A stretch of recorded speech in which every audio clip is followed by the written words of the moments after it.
Pán primátor, síce si povedal, že hlavou ti prikyvujeme, ale ja ďakujem pánovi Šipošovi, pretože naozaj si myslím, že v tom prípade sme vylúčili týchto občanov, aby mali možnosť vôbec sa uchádzať. A to sa mi nezdá korektné voči ním, lebo ich určitým spôsobom diskriminujeme.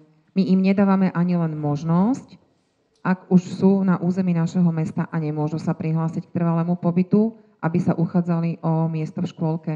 A naopak, od teda tvojho názoru, pán primátor, ja si myslím, že ak je to naozaj jeden prípad za x rokov, tak si myslím, že túto podmienku by sme možno mohli zmeniť a umožniť takýmto občanom, ak ide o jedno dieťa za obdobie raz za čas. Takže ja sa prikláňam k pánovi Šipošovi a ak predloží na ďalšie zastupiteľstvo tento návrh, určite budem hlasovať za. Ďakujem.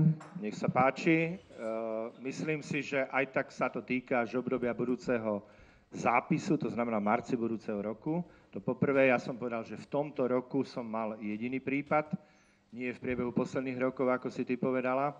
To je jeden fakt. A druhý fakt je, že stále ešte nevidím dôvod, prečo by sme mali robiť výnimku niekomu, kto nie je schopný ani splniť ten základný predpoklad. A znovu opakujem, pani poslankyňa, vy ste schvaľovali tieto kritériá.